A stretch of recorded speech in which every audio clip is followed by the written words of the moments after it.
الحمد لله رب العالمين الذي علم الإنسان ما لم يعلم والصلاة والسلام على رسوله الكريم مدينة العلم وعلى أساسها الحضرة أبي بكر الصديق رضي الله عنه وعلى مظهر عبده الحضرة عمر رضي الله عنه وعلى جامع القرآن حضرة عثمان رضي الله عنه وعلى بابها الحضرة علي كرم الله وجهه وعلى آله وأصحابه وأزواجه وذريته وأهل بيته وأمته أجمعين برحمتك يا أرحم الراحمين بسم الله الرحمن الرحيم أرأيت الذي يكذب بالدين فذلك الذي يدع اليتيم ولا يحض على طعام المسكين وعن أبي أيوب الأنصاري رضي الله تعالى عنه أنه قال قال رسول الله صلى الله عليه وسلم من صام رمضان ثم أتبعه ستا من شوال كان كصيامه الدهر إن الله وملائكته يصلون على النبي يا أيها الذين آمنوا صلوا عليه وسلموا تسليما اللهم صل على سيدنا مولانا محمد وعلى آله سيدنا مولانا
মোহাম্মতে পড়েন আল্লাহুম্মা সাল্লি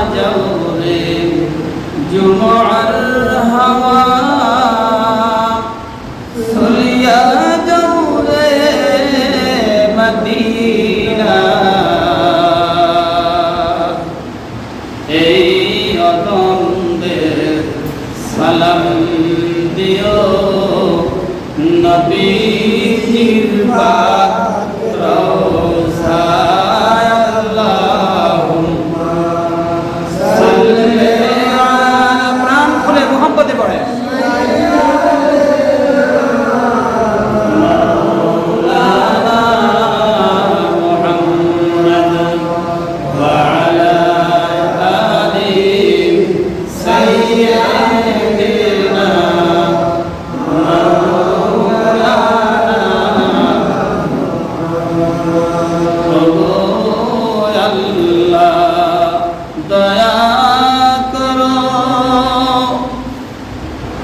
नसीब करो मदीना ओ अल्लाह दया करो नसीब करो मदीना नबी जी के ना दिखाइया मौतेर डाक दियो ना अल्लाहुम्मा सल्ली अला सय्यिदिना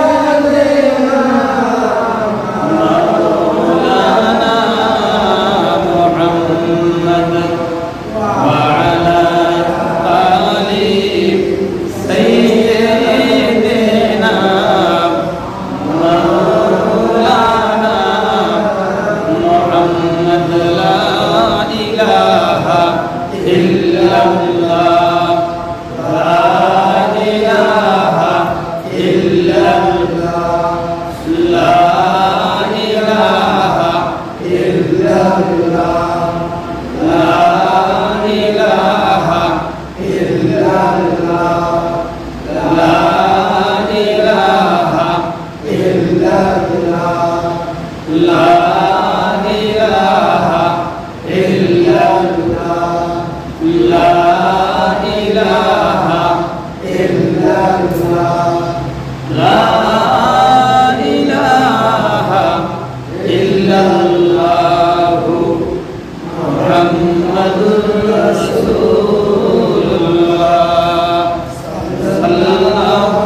এই যে রমজান আমাদেরকে আল্লাহ পাক দান করলেন এটা আল্লাহর পেয়ারা হাবিব মুহাম্মদুর রাসূলুল্লাহ সাল্লাল্লাহু আলাইহি ওয়াসাল্লামের খাতিরে কি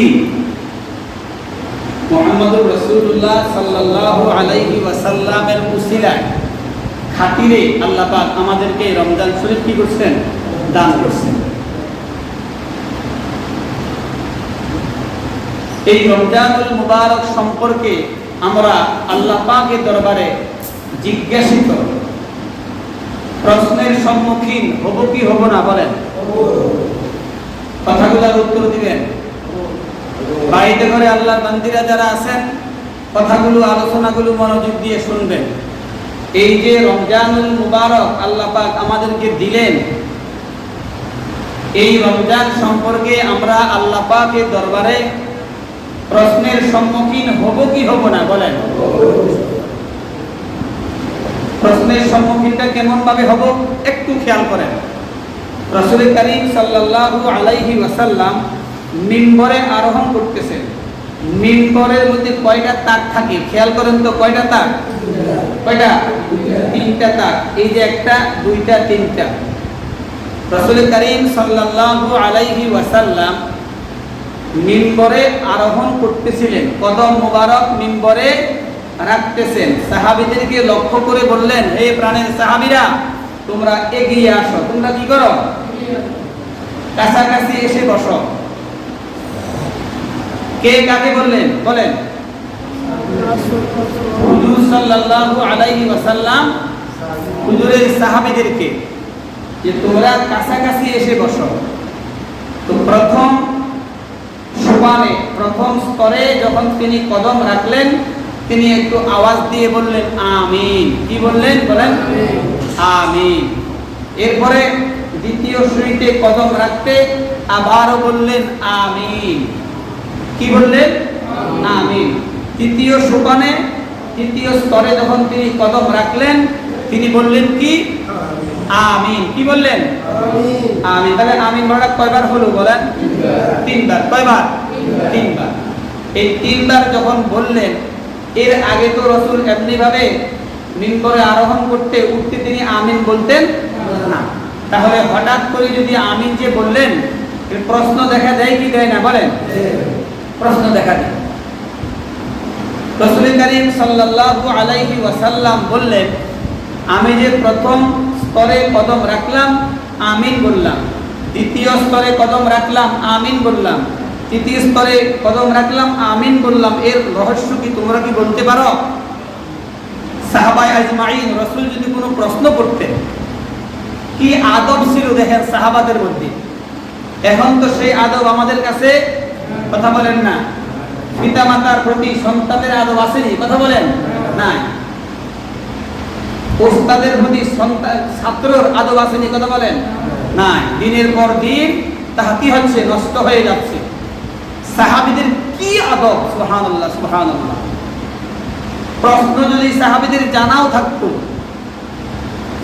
প্রশ্নের উত্তরটা যদি সাহাবীদের জানাও থাকতো, তথাপিও সাহাবীরা বলতেন না। বলতেন এই সম্পর্কে আল্লাহ এবং আল্লাহর রাসূলই ভালো জানতেন। সুবহানাল্লাহ।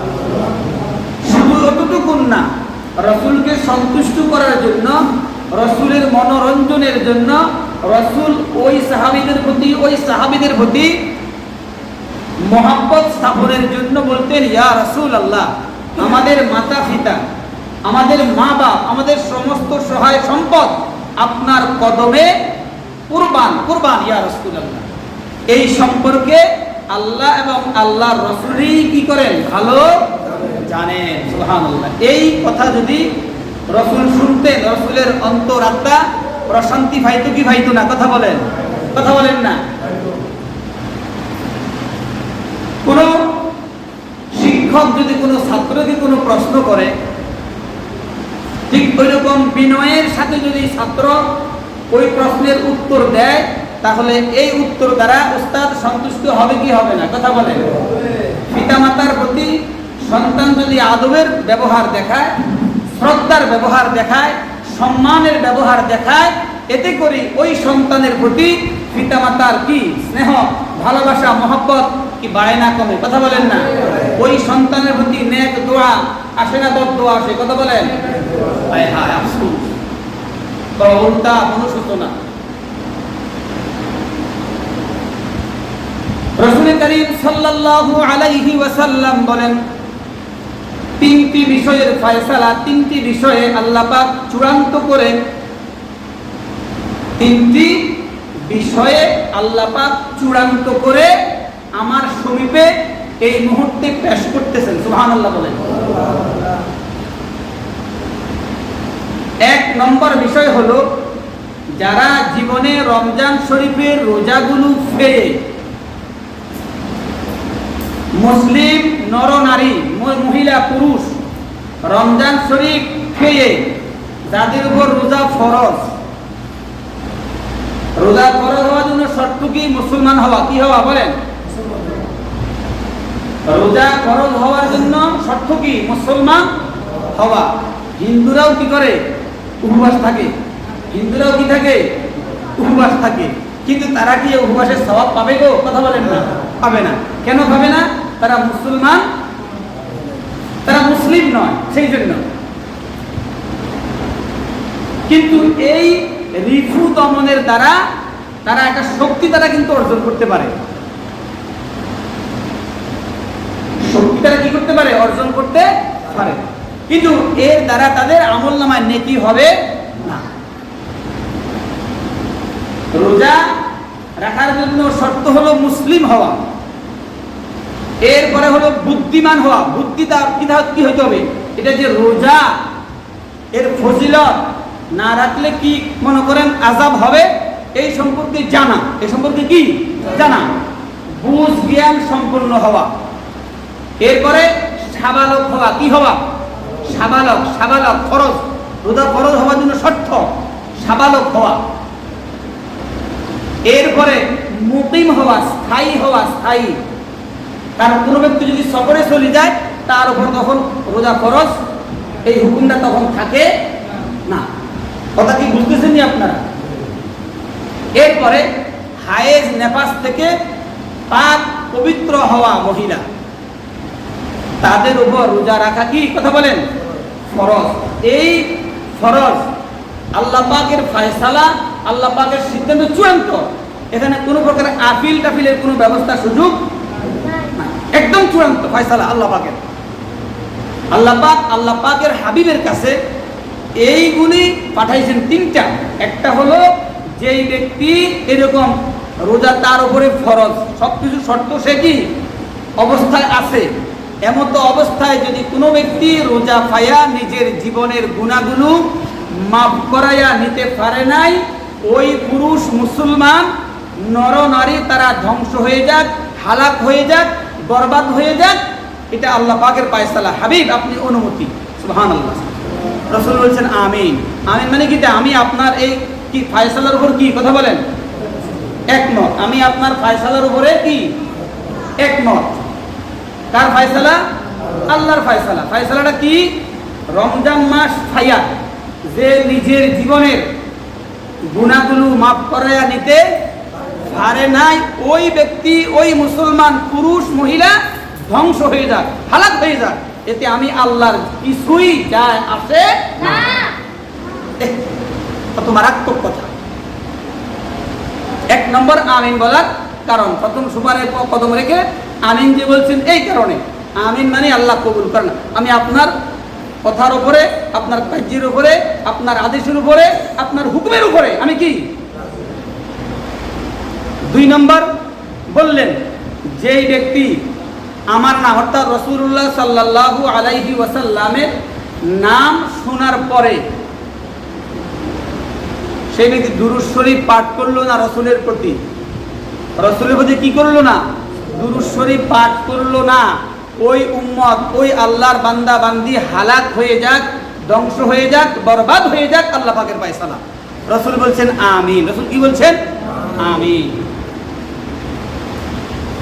আমাদের কানে বিভিন্ন স্থানে ওয়াজ মাহফিলে, মসজিদের ভিতরে, আলোচনার মধ্যে এরকম ভাবে রাসূলুল্লাহ সাল্লাল্লাহু আলাইহি ওয়াসাল্লামের নাম আমাদের কানে আসে কি আসে না কথা বলেন?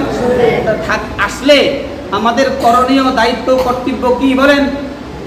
রাসূল পাক সাল্লাল্লাহু আলাইহি ওয়াসাল্লামের প্রতি মহব্বতে দুরূদ শরীফ পাঠ করা, দুরূদ ও সালাম পাঠ করা, কি বলা, দুরূদ ও সালাম পাঠ করা, রাসূল সাল্লাল্লাহু আলাইহি ওয়াসাল্লামের সম্মানে মহব্বতে, অন্তরে মহব্বত নিয়া, বিদ্বেষ নিয়া নয়, বিদ্বেষ মনোভাবে নয়, জোর জবরদস্তি করে নয়, মহব্বতে।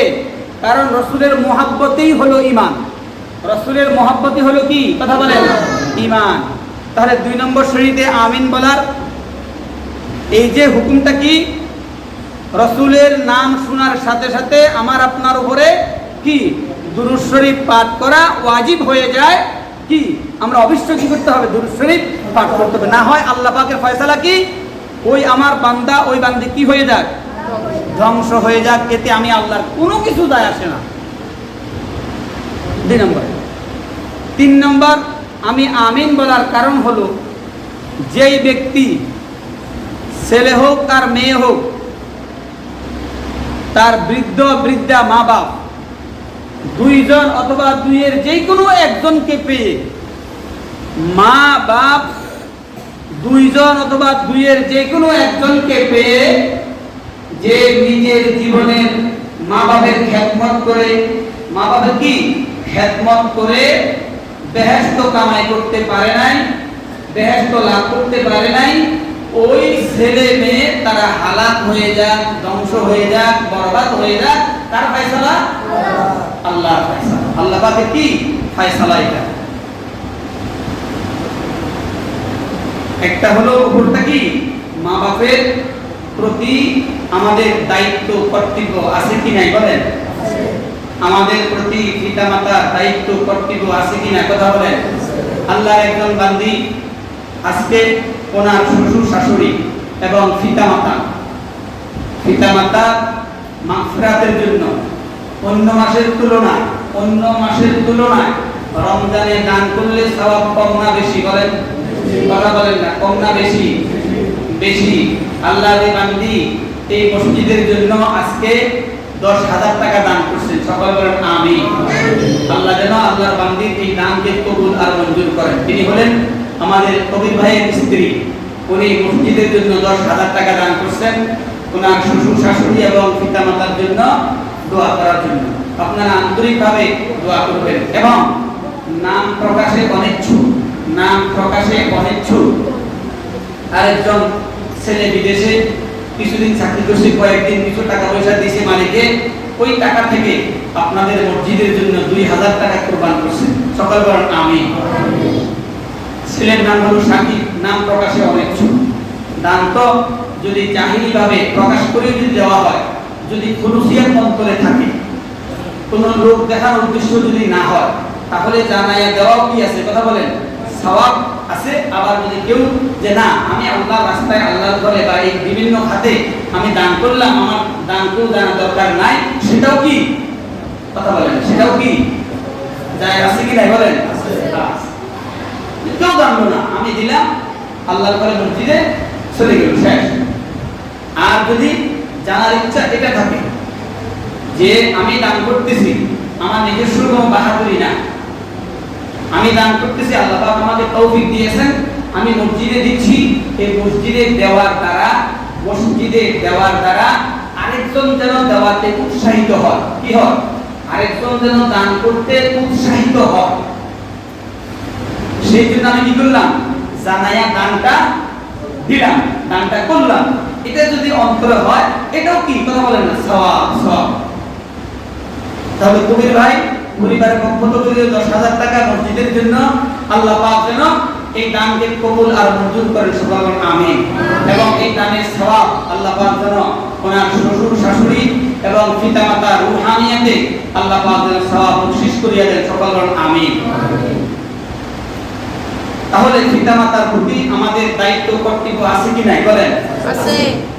রাসূল করিম সাল্লাল্লাহু আলাইহি ওয়াসাল্লামের নাম শুনে দুরূদ শরীফ পড়া আমাদের উপর দরকার আছে কি নাই? আছে। যদি দুরূদ শরীফ না পড়ি, দুরূদ শরীফ যদি না পড়ি, তাহলে আল্লাহ পাকের ফয়সালা হলো সে ধ্বংস হয়ে যায়। আমার হাবিবকে সে কি করলো না? মূল্যায়ন করলো না। আমার হাবিবের গুরুত্ব তারা কি করলো না? বুঝলো না। এই হাবিবের উসিলাই তো রমজান। হাবিবের উসিলাই কি কথা বলেন না? রমজান। হাবিবের উসিলাই লাইলাতুল কদর। হাবিবের উসিলাই কি? লাইলাতুল কদর। লাইলাতুল কদর। আল্লাহ পাক রব্বুল আলামিন যেন আমরা এই যে যাহা বললাম যেন আমল করা। আর এই যে রমজান সম্পর্কে প্রশ্ন, সম্মানিত হাজরিন, আজকে রমজানের কয় তারিখ বলেন? বলেছিলাম 25 তারিখ। কয় দিন? 25 যেহেতু পার হয়ে যাচ্ছে, আমাদের সামনে আর বেশি দিন বাকি নাই। এখন আমাদের করণীয় কি? সেটা হলো আমরা বিগত দিনগুলো দিনের বেলা এই যে উপবাস থাকলাম, উপবাস থাকা অবস্থায় আমাদের দৈহিক আর্থিক যেই যে অঙ্গ প্রত্যঙ্গগুলো দ্বারা নেক আমাদের কাজগুলো করা গিয়েছে, এবং এই অঙ্গ প্রত্যঙ্গগুলো দ্বারা কোনো যদি খেয়ানত করা হয়, কোনো অন্যায় অপরাধের কাজ যদি আমার করা হয়, এগুলি আমার খুঁটে দেখে সেই জন্য অনুতপ্ত হওয়া। কি হওয়া? অনুতপ্ত হওয়া। যেমন বলেছিলাম কত জুমার আগের সময় জবানের হেফাজত। আমি জবানের হেফাজত কতটুকু করতে পারছি আমি নিজে খেয়াল করি, তাহলে আমার খেয়ালে আসবে কি আসবে না? কথা বলেন না, আসবে না? আমি গতকালকে দিনের মধ্যে কি করছি, দিনের বেলা কি করছি কার সাথে কি কি কথা বলছি, কি কি দৃষ্টি, কোন দিকে দৃষ্টি দিয়েছি, হাত দিয়ে কি কি কাজ করছি, পাও দিয়ে কোন দিকে গমন করছি, এগুলি যদি চিন্তা করলে, খেয়াল করলে আমাদের খেয়ালে আসবে কি আসবে না বলেন? আসলে তো আমরা বুঝবো যে আমার এই সময়ের মধ্যে ভালো কাজ কতটুকু হয়েছে এবং খারাপ কাজ কতগুলো হয়েছে, সেটা আমাদের মাপকাঠিতে আসবে কি আসবে না? আসলে যদি আমার খেয়ানত হয়ে থাকে চোখের, আমার যদি খেয়ানত হয়ে থাকে মুখের, আমার যদি খেয়ানত হয়ে থাকে কানের, আমার যদি খেয়ানত হয়ে থাকে হাতের, আমার যদি পায়ের খেয়ানত হয়ে থাকে, আমি তার জন্য কি হব? আল্লাহ পাকের কাছে আমি অনুতপ্ত হব। কি হব? অনুতপ্ত। এই যে বাকি দিনগুলো আমার অনুতপ্ততার মধ্য দিয়ে কাটানো উচিত। আরো সুন্দর করে বুঝাই বলি, সেটা হলো যদি আপনার বাড়িতে একান্ত কোনো আত্মীয়, আপনার একান্ত বন্ধু, অথবা আপনার মেয়ের শ্বশুর, আপনার বেয়াই সাহেব আসলো, বেহাই সাহেব আপনার বাড়িতে মেহমান হয়ে আপনার ঘরে আসলো, আসার পরে আপনার এই মেহমানদারিতে আপনি 3 দিন আপনার বেয়াইকে রাখলেন, মেয়ের শ্বশুরকে রাখলেন, অথবা মেয়ের জামাই, আপনার ঝিয়ের জামাই আসলো, বলেন 2 দিন 3 দিন সে কি করলো? আপনি তাকে মেহমানদারি করলেন। এখন বিদায়ের ঘন্টা যখন বাজে, জামাই যখন বলে দেয়, বেয়াই যখন বলে দেয় যে বেয়াই আগামী দিন ইনশাআল্লাহ চলে যাব, আগামী দিন কি করব? চলে যাব, তখন আমরা কি করি? একান্তভাবে ওই বেয়াইকে নিয়ে আমরা বসি, খাওয়া দাওয়ার মধ্যে হোক, খাওয়া দাওয়ার বাহিরে হোক, বসি বলি বেয়াই আসছেন, ঠিক মতো তো মেহমানদারি করতে পারি নাই। হাজারো কোশ্চেন মেহমানদারি, অনেক কোশ্চেন করা হয় নাকি করা হয় না? মেহমান আসলে করা হয় কি হয় না? অনেক করা হয়, কিন্তু হয়ে গেলেও তারপরে কি বলি? কথা বলেন, নত হই কি হই না? কথা বলেন, কি জন্য? যেন বেয়াই অসন্তুষ্ট না হয়, বেয়াই যেন বাড়িতে গিয়ে আমার বদনামি না করে। না, কথা বলেন না, এটা সত্য না মিথ্যা? কথা বলেন, আপনারা মনে বুঝেন না, এটা বাস্তব কথা তো না? বাস্তব কথা না? যেন কোনো অবস্থাতে আমার বদনামি যেন না হয়। যদি মেয়ের কাছে গিয়ে বলে, মেয়ের শ্বশুর বাবা তোমার বাড়িতে 3 দিন না ছিলাম মাত্র, বেশি দিন তো না, কোনো বিপদে পড়ে 15 দিন তো যাই থাকি নাই, 3 দিন না মাত্র, 1 দিন না মাত্র, কই তেমন একটা আপ্যায়ন তো পাইলাম না। আচ্ছা বলেন তো দেখি, মেয়েটা তখন কি হবে? মেয়ের অন্তরটা বেদিত হয়ে চুরমার হয়ে যাবে নাকি? সত্য না মিথ্যা বলেন? এই যে রমজান আল্লাহ পাক আমাদের কাছে আমানত স্বরূপ প্রেরণ করেছেন, সুবহানাল্লাহ। এই রমজানটা কেন? আমাকে আপনাকে পরিত্রাণ করার জন্য, আমাকে আপনাকে শুধরিয়ে দেওয়ার জন্য, আমার আপনার জাহের বাতেন পবিত্রতা হাসিল করার জন্য মুহাম্মদুর রাসূলুল্লাহ সাল্লাল্লাহু আলাইহি ওয়াসাল্লামের উম্মতের জন্য এই রমজান আল্লাহ পাক হাদিয়া স্বরূপ, মেহমান স্বরূপ আমাদের কাছে পেশ করেছেন। সুবহানাল্লাহ। এই মেহমানের মাস আমাদের থেকে বিদায়ের পথে। এই অবস্থায় আমাদের করণীয়, আমরা অনুতপ্ত হওয়া, একান্তভাবে। এই সময় কি হাসি খুশি বেশি মুখ থাকবো? হাসি খুশি থাকবে না মনটা বেজার থাকবে? কথা বলেন। বন্ধুর জন্য যেমন বিদায় লগ্নে চোখ দিয়ে পানি চলে আসে, 2-3 দিন কাটানোর পরে আপনার ঝিয়ের জামাই চলে যাচ্ছে, কি এই জামাই যাওয়ার পথে আপনার অন্তর কি বিগলিত হয়ে চোখ দিয়ে পানি আসে নাকি আসে না? কথা বলেন। বিদায় লগ্নে আপনি জানান যে ঠিকঠাক মতো আমি কি করতে পারি নাই, সমাদর করতে পারি নাই, আন্তরিকতা দেখাইতে পারি নাই, খাওয়া দাওয়া ভালো হয় নাই, বেয়াই জামাই কোনো কষ্ট নিয়েন না, আমাদের জন্য দোয়া করবেন, আবার আসবেন, আবার কি করবেন? আবার আসবেন। এই সমস্ত যদি ব্যবহার যদি কি বলেন মেজবান থেকে মেহমান পায়, মেজবান থেকে যদি মেহমান পায়, তাহলে ওই মেহমান খুশি হবে না বেজার হবে? কথা বলেন, খুশি হবে। এই যে রমজান আমাদেরকে হাদিয়া স্বরূপ আল্লাহ পাক দান করলেন, এই রমজান হাসরের দিন এক আপন সুরতে, আপন নুরানি সুরতে আল্লাহ পাকের দরবারে হাজির হবে। সুবহানাল্লাহ বলেন। এই রমজান আমরা তো দেখি না, কথা বলেন, দেখিনি, কথা বলেন, কিন্তু এই রমজানের একটা সুরত হবে কি হবে না? এই সুরত নিয়ে হাসরের ময়দানে হাজির হবে। সুবহানাল্লাহ, সুবহানাল্লাহ। এই রমজানের সাথে যারা ওই রকম ভাবে ব্যবহার করেছেন, রমজানের দিনগুলো, রমজানের রাত্রিগুলো যদি এভাবে যদি আমার কি হয় অতিবাহিত যদি আমি করতে পারি, রমজানের হক যদি পরিপূর্ণভাবে আদায় করতে পারি, তাহলে এই রমজান আমার আপনার জন্য কি করবেন? কথা বলেন, সুপারিশ করবেন, আমার আপনার জন্য সুপারিশ করবেন। যদি আমি আপনি আমরা যদি রমজানের যদি ওইরকম ভাবে এটাকে সাদর সম্ভাষণ আন্তরিকতার সাথে গ্রহণ যদি না করি, তার পরিপূর্ণ হক যদি আদায় না করি, তাহলে এই রমজান আমাদের বিরুদ্ধে আল্লাহ পাকের দরবারে কি করবেন? নালিশ দিবেন, নালিশ। এই নালিশ দিলে আল্লাহর বান্দা, এই যে বললাম আল্লাহ পাকের ফয়সালা, রমজান পেয়েও যে নিজের জীবনের গুনাহগুলো মাফ করায়া নিতে পারে নাই, ওই ব্যক্তি হালাক হয়ে যাক, ধ্বংস হয়ে যাক।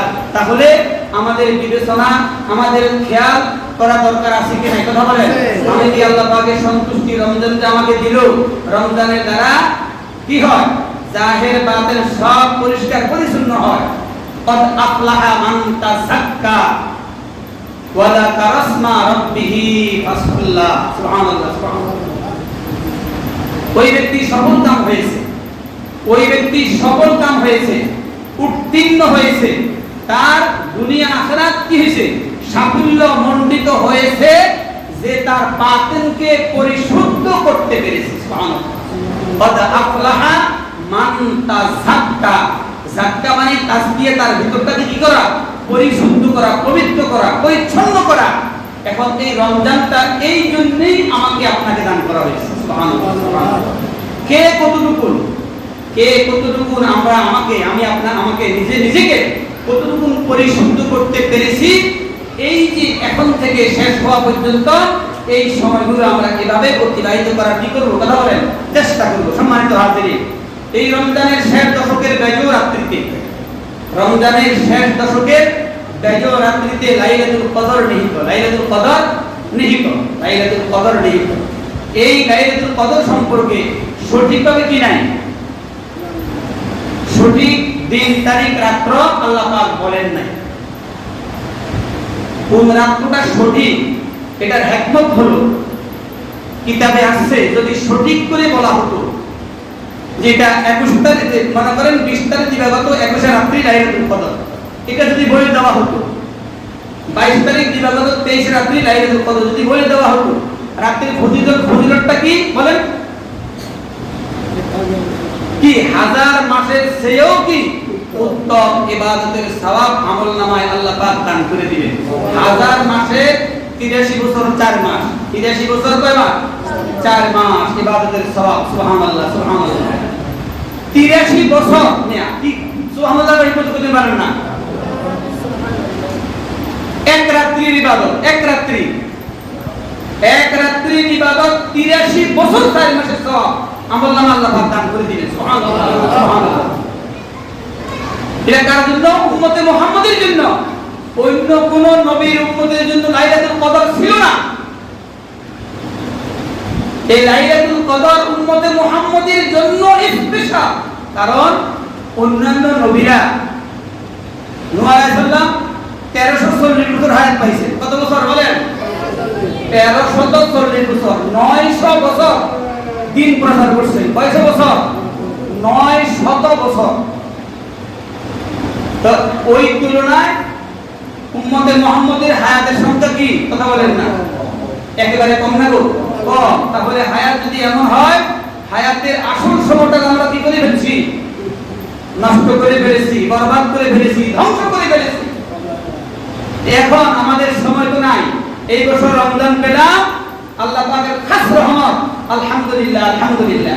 এই রমজানের যদি আমি মর্যাদা রক্ষা করে, রমজানকে আমি আন্তরিকতার সাথে গ্রহণ করে ইবাদত বন্দি যদি আমি করতে পারি, এই রমজানে তো আমি কি পাবো? কথা বলেন না, লাইলাতুল কদর পাবো। যদি পেয়ে যাই, আমি অনুসন্ধান করি, মনে করেন আপনার এই ঘরে আপনার বসবাস, এই ঘরে আপনার বসবাস, আপনার কোনো মূল্যবান একটা বস্তু আপনি এই ঘরের ভিতরে হারাই ফেলছেন। কি করছেন? হারাই ফেলছেন। নিশ্চিত আপনার ধারণা আপনি এই ঘরের মধ্যে কি হারাইছেন। এখন যদি আপনি খোঁজাখুঁজি করেন, ভাবেন কি ভাবেন না? কথা বলেন।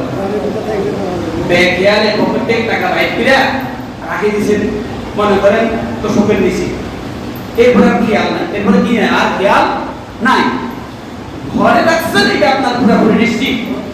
এখন আপনি যদি অনুসন্ধান করেন, খুঁজেন, পাবেন কি পাবেন না, কথা বলেন। আমরা পাবো কি পাবো না, কথা বলেন। এখন আল্লাহ পাক রব্বুল আলামিন এই যে রমজানের লাইলাতুল কদরের মর্তবাটা বেজু রাত্রির মধ্যে আল্লাহ পাক নিহিত করে দিয়েছেন, নিহিত। কয় রাত্রি হয়? 5 রাত্রি। কয় রাত্রি? 5 রাত্রি হয়। 20 তারিখ দিবাগত 21 রাত্রি, 22 তারিখ দিবাগত 23 রাত্রি, 24 তারিখ দিবাগত 25 রাত্রি, 26তম দিবাগত রাত্রি 27 রাত্রি, আর 28তম দিবাগত 29 রাত্রি। কয় রাত্রি হয়? 5 রাত্রি বলে দেওয়া হয়েছে। এখন এই 5 রাত্রিতে যে কোনো রাত্রিতে হইতে পারে, এই 5 রাত্রির যে কোনো রাত্রিতে হইতে পারে। এখন আমার তালাশ করতে কি অসুবিধা আছে, কথা বলেন না? আমি যদি অনুসন্ধানী হই, ওই সওয়াব যদি আমার প্রয়োজনীয় হয়, ওই সওয়াব আমার একান্ত লাভই যদি হয়, লাভটা কেমন বলেন? লাভটা কেমন? 1000 মাসের চাইতো মনে করেন 83 বছর 4 মাস। কয় মাস? 83 বছর 4 মাস ইবাদতের সওয়াব ওই এক রাত্রির ইবাদতের মাধ্যমে আল্লাহ পাক দান করে দিবেন। সুবহানাল্লাহ। আমরা অনুসন্ধান করতে হবে কয় রাত্রি বলেন? 5 রাত্রি। অনুসন্ধান করলে পাওয়া যাবে কি যাবে না বলেন? এখন চিহ্নিত যদি করা হতো, কেন চিহ্নিত করা হয় নাই? চিহ্নিত করা হলো যে 22 তারিখ দিবাগত 23 রাত্রি লাইলাতুল কদর, এটা যদি বলা হতো তাহলে আমরা ওই রাত্রি কি কষ্ট নষ্ট করি, ইবাদত করি, এবার সারাদিন কি হতো? ডাকটুল বাজাইতাম যে একবারে সারা দিছি 83 বছর 4 মাস ইবাদত কর, আমার আমলনামা লেখা হয়ে গেছে। 83 বছর 4 মাস ইবাদত করি, আমি আল্লাহর কি জান্নাতের টিকিট, কথা বলেন না, কথা বল না। জান্নাতের টিকিট তো অনেকে কিনি ফেলা, কি কর? এবার তো সে সারাদিন কি হলো? ইবাদত বন্দেগী থেকে তার মধ্যে সিদ্ধতা শরীরতা দেখা দিবে কি দেখা দিবে না? আপনি দরকার নাই, কারণ মাফ তো হয়ে গেছে। ওই রাত্রি ইবাদত করলে আল্লাহ পাক মাফ করে দিবেন, তো মাফ তো হয়ে গেছে। দেখছেন কি? এই জন্যই আল্লাহ পাক রাত্রিকে শনাক্ত করে অনির্দিষ্ট করে দিয়েছেন, বান্দা যেন কি করে? তালাশ করে। বান্দাদের তালাশ করেই তাহা যেন পায়। আর তালাশ করতে গিয়ে বাবা ভাইয়েরা, তালাশ করতে গিয়ে পরিশ্রম মেহনত হবে কি হবে না বলেন না? দৈহিক আর্থিক কষ্ট হবে কি হবে না? এক রাত না ঘুমায় থাকা কষ্ট কি কষ্ট না, কথা বলেন না? কষ্ট হবে। এই কষ্টের ধন দেখেন, খেয়াল করেন, কষ্টের ধনটা যে ব্যক্তি অর্জন করে, কষ্ট করি মেহনত করি, তার এই ধনটা নষ্ট হতে সে সহজে দিবে না, কথা বলেন না? দিবে না। আর যদি ছেলের খবর নাই বাপে কিভাবে অর্জন করছে, বাপে কিভাবে অর্জন করলো, মনে করো 10 কানি সম্পত্তি, বড় বিল্ডিং, ব্যবসা বাণিজ্য, এদিকে তার কোনো খেয়াল ছিল না। তার কি ছিল না? খেয়াল ছিল না। এখন বাপে যাওয়ার সময় তারা কি করছে? যে যাও ছেলে দিয়ে দিলাম 10 কানি সম্পত্তি, ব্যবসাটা তোমার আজ দিয়ে দিলাম। এবার সে কিন্তু এর জন্য কোনো মেহনত পরিশ্রম করে নাই। তার কাছে এই ধন সম্পদের কোনো মূল্য থাকুনি, কথা বলেন না? দেখেন সমাজে এলাকাতে এরকম বহুত আছে না গো? বাপে দিকে যে কইলা পিছনে তার কোনো কি নাই, মেহনত নাই, পরিশ্রম নাই। এতে 2-5 বছরের ভিতরে শেষ। ব্যবসা বাণিজ্য মনে করেন ধন সম্পদ সব কি করি? বেচা কিনা করে শেষ করে ফেলেছে। আর মনে করেন নিজে মেহনত করে এই 5 রাত্র আপনি জাগরণ করে লাইলাতুল কদর যদি আপনি পান, আপনি নিজে বুঝতে পারবেন। আপনি নিজে কি বুঝতে পারবেন? এটা আপনি যখন বুঝবেন তখন আপনার আত্মারা তৃপ্তি লাভ করবে। আপনি আল্লাহ পাকের শুকরিয়া আদায় করতে থাকবেন। আপনার মধ্যে বিনয় এবং নম্রতা সদা জাগরিত হইতে থাকবে। বিনয় নম্রতা আপনার মধ্যে, অহংকারে কোনো ভাবই দেখা দিবে না। কারণ এর জন্য আপনি কি করছেন? মেহনত পরিশ্রম আপনি করেছেন। সেই জন্য সম্মানিত হাজিরিন, আমাদের সামনে আরো কয়টা রাত্র আছে, কথা বলেন? কয় রাত্র আছে? 2 রাত্র আছে। 26 তারিখ রাত, আগামী রাত্র। আর এইভাবে অনেক মতানৈক্যের ভিতরে দিয়া 27 তারিখ রাত্রটাকে বিভিন্ন ভাবে জোর দেওয়া হয়েছে। 27 তারিখ রাত্রটাকে বিভিন্ন ভাবে কি জোর দেওয়া হয়েছে। 27 তারিখ রাত্রি বেশিরভাগ লাইলাতুল কদর নিহিত থাকে। বিভিন্ন বুজুর্গানের দ্বীনের জীবনীতে পাওয়া গেছে যে লাইলাতুল কদরটা বেশিরভাগই 27 রাত্রি পাওয়া যায়। সেটা আগামী দিন দিবাগত রাত্র, এবং এরপরে আছে 28 তারিখ দিবাগত 29 রাত্রি। এই 2টা রাত্রি আমি আপনাদের খেদমতে সবিনয় অনুরোধ করব, সম্মানিত মুসল্লিয়ানে কেরাম, বাইরে করে আল্লাহর বান্দিরা যারা আছেন, এই 2টা রাত্রি আপনারা অবশ্যই অনুসন্ধান করবেন। যেমন গত রাত্রটা যেটা, এটা একটা লক্ষণ আছে, কি আছে? ওই রাত্রি, যে রাত্রি লাইলাতুল কদর হবে, ওই রাত্রির তাপমাত্রা বেশি গরমও থাকবে না, বেশি কি ঠান্ডাও থাকবে না, এক মিডিয়াম অবস্থায় রাত্রের আবহাওয়াটা এরকম থাকবে। আরো বুজুর্গান তিনি বলছেন, লাইলাতুল কদরের রাত্রি কুকুরের ডাক শোনা যাবে না। কি থাকবে না? কুকুরের ডাক শোনা যাবে না, কুকুরের ডাক শোনা যাবে না। এই যে রহমত সন্ধ্যা থেকে শুরু করে ফজরের ওয়াক্ত পর্যন্ত, সালামুন হিয়া হাত্তা মাতলাইল ফজর, সালামুন হিয়া হাত্তা মাতলাইল ফজর, ফজর মানে ফজর, ফজরের ওয়াক্ত হওয়া পর্যন্ত এই রহমত, এই বরকত অনবরত অভিরত করতে থাকে। সুবহানাল্লাহ। যারা ওই রাত্রিতে কিয়ামুল লাইল দাঁড়িয়ে নামাজ পড়া অবস্থায় থাকে, যারা রুকু অবস্থায় থাকে, যারা সিজদারত অবস্থায় থাকে, যারা তাসবিহ তাহলিল পাঠে থাকে, যারা কোরআন তিলাওয়াতে থাকে, তাদের উপরে আল্লাহ পাকের খাস রহমত আল্লাহ পাক নাযিল করতে থাকে। সুবহানাল্লাহ। কিতাবে আছে এই সূরা বকরের তাফসীর কারকগণ লেখেন, আল্লাহ পাক রব্বুল আলামিন সিদরাতুল মুনতাহা যত ফেরেশতা আছে, কত ফেরেশতার কোনো সংখ্যা নাই, কেউ জানে না, অগণিত অসংখ্য ফেরেশতা দল নিয়ে হযরত জিবরাইল আলাইহিস সালাতু ওয়াস সালাম পৃথিবীর ভিতরে এসে ৬০টি জায়গার মধ্যে তাদের পতাকা ঝান্ডা দ্বারা ঘোষিত করেন। প্রথম দল খানা কাবার মধ্যে, দ্বিতীয় দল মসজিদে নববীর মধ্যে, তৃতীয় দল বাইতুল মুকাদ্দাস সেখানে, চতুর্থ দল তুরে সিনা, মুসা আলাইহিস সালামের যে তুর পর্বতে আল্লাহ পাকের সাথে কথোপকথন করেছেন, সেখানে একটা মসজিদ আছে, ওই মসজিদে এই ৪ জায়গায় ওই ফেরেশতার দল নিয়ে ৪ ভাগ করে এখানে এসে অবস্থান করেন। জিবরাইল আলাইহিস সালাতু ওয়াস সালামের পরামর্শ মোতাবেক সারা পৃথিবীতে ওই ফেরেশতার দল ছড়িয়ে ছিটিয়ে যায়। প্রত্যেক ইবাদতকারীর সাথেই, খেয়াল করেন, প্রত্যেক ইবাদতকারী লাইলাতুল কদরের রাত্রি ইবাদতকারীর সাথে ওই ফেরেশতাদের মোলাকাত হয়। সুবহানাল্লাহ, সুবহানাল্লাহ, সুবহানাল্লাহ, সুবহানাল্লাহ। এবং সেখানে সেই অবস্থানে ওখানেই ফেরেশতারা ইবাদত বন্দেগীতে মশগুল হয়ে যান ফজর হওয়া পর্যন্ত। যত নেক আমল, ফেরেশতাদের কোনো নেক আমলের প্রয়োজন নাই, ওই নেক আমল ওই ঘরে যারা ইবাদতকারী পুরুষ মহিলা তাদের আমলনামায় লিপিবদ্ধ করে দেওয়া হয়। সুবহানাল্লাহ। তাহলে ওই রাত্রি, বেজো রাত্রিতে ইবাদত বন্দেগী করা দরকার আছে কি নাই, কথা বলেন। আল্লাহ পাক বাকি 2 রাত্রি যেন আমাদেরকে ইবাদত বন্দেগী লাইলাতুল কদর পাওয়ার আশায় যেন ওই 2 রাত্রিও আমরা ইবাদত বন্দেগীতে কাটাইতে পারি। আল্লাহ পাক যেন তৌফিক দান করেন। আরেকটা বিষয় হলো সম্মানিত হাজিরিন, যে রাসূল করিম সাল্লাল্লাহু আলাইহি ওয়াসাল্লাম বলেছেন, রমজানের ভুল ত্রুটি থেকে রমজানকে পবিত্র করার জন্য সাদকাতুল ফিতর আমাদের উপর আল্লাহ পাক ওয়াজিব করে দিয়েছেন। সাদকাতুল ফিতর দেওয়া কি, কথা বলেন, ওয়াজিব কি, কথা বলেন না, ওয়াজিব। সাদকাতুল ফিতর দেওয়া কি, ওয়াজিব। এই ওয়াজিব, এই কাজটুকু ওয়াজিব হিসাবে যে সওয়াব হবে, সেই সওয়াবটুকু ঈদগাহে যাওয়ার আগেই পরিশোধ করলে সেই সওয়াবটুকু আমাদের আমলনামায় দেওয়া হবে।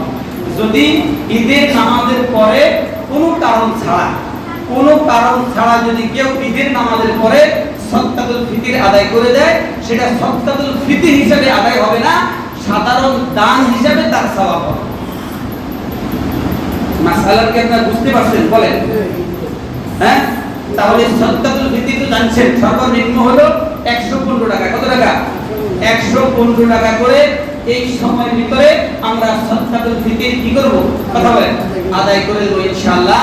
আল্লাহ পাক রব্বুল আলামিন যেন আমাদের সকলকে এই যে রমজানের বাকি দিনগুলো ওই রমজানের জন্য অনুশোচনা, অনুতাপের ভিতরে দিয়ে, এবং যে 2 রাত লাইলাতুল কদর হিসাবে আছে, আমরা ওই 2 রাতে যেন বেশি বেশি ইবাদত বন্দেগীর মাধ্যমে, এবং এই কোরআনের মাস, কোরআন নাযিল হওয়ার মাস হলো রমজান, আমাদের থেকে বিদায় নিতেছে। আমরা তো বলতে পারবো না আগামী রমজান তো আসবে, কিন্তু আমার আপনার জীবনে আসে কিনা সেটা আমরা বলতে পারবো না। অতএব বাকি দিনগুলো কোরআনে কারীম তিলাওয়াতের ভিতরে কে কতটুকু তিলাওয়াত করতে পারছেন? এখানে মুসলিয়ানে কেরাম যারা আছেন, এদের মধ্যে অনেকেই তো কোরআন শরীফ পড়তে পারেন, নাকি পারেন না? পারছেন কিনা এক খতম কোরআন শরীফ তিলাওয়াত করতে আমি জানি না।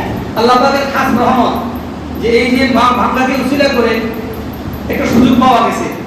অন্য সময় তো বিভিন্ন দায় দায়িত্বের কারণে সুযোগ এত বেশি পাইতাম না, কিন্তু এই বছর আল্লাহর রহমতে 2 দিনে এক খতম, 2 দিনে এক খতম কোরআন শরীফ তেলাওয়াত করার সুযোগ আল্লাহ পাক দান করেছেন। এই অসুস্থতাকে লক্ষ্য করে এই সুযোগটা আল্লাহ পাক দান করে দিয়েছেন। এই কোরআনে কারীম অবতীর্ণ হওয়ার মাস হলো এই রমজান। বাকি দিনগুলো আল্লাহর বান্দিরা যারা আছেন এবং মুসলিয়ানে কেরাম যারা আছেন, আমি আপনাদের খেদমতে অনুরোধ করব, এরকম অনেকে আছেন কোরআন শরীফ পড়তে পারতেন কিন্তু এখন না পড়ার কারণে ভুলে গিয়েছে। এইরকম যদি কারো হয়, আমি পায়ে কদমে হাত রাখি বলতেছি, আপনি চেষ্টা করে কোরআন শরীফ আবার তিলাওয়াত করার আপনি অভ্যাসে পরিণত করেন। কারণ না হয় যদি এমন হয়, হাসরের দিন আপনার দেহটা জমিন আর আসমানের মতো এরকম লম্বা হবে, কিন্তু দেহের মধ্যে কোনো গোশত থাকবে না, কঙ্কাল অবস্থা আপনি হাসরের ময়দানে উঠবেন। এরকম দেহ যদি আমার হয়, আমাকে দেখে মানুষ কি করবে? বদশোনা দিবে না, আমার প্রশংসা করবে। কোনটা? কেউ কিছু বুঝেন না। একটা মানুষ জীবিত লড়াচড়া করে কিন্তু শরীরে বুঝতেই নাই, তাকে দেখলে সম্মান করবেন না, তুচ্ছা অবজ্ঞা করবেন। কোনটা করবেন? ঠিক কোরআন শরীফ তিলাওয়াত করতে পেরে যে ভুলে গেছে, ওই ব্যক্তি যদি হাসরের ময়দানে এই অবস্থায় যায়, তার দেহটা এত লম্বা হবে, বিশাল হবে, কিন্তু তার দেহের মধ্যে কোনো বস্তু থাকবে না, তাকে এরকম অসম্মানী করে হাসরের ময়দানে উঠাবে। আমি আপনাদের কদমে জোড়হাত করে রেখেছি, যারা কোরআন শরীফ তিলাওয়াত করতে পারে আজকে থেকে এই জুমার নামাজ পড়ে গিয়ে আপনি কোরআন শরীফ হাতে নেবেন, বুকে নেবেন, কোরআন শরীফ চুমাইয়া কিছুক্ষণ এই একটা অক্ষর করে আপনি পড়ার চেষ্টা করবেন। আল্লাহ পাক যেন তৌফিক দান করেন। ওয়া মা আলাইনা ইল্লা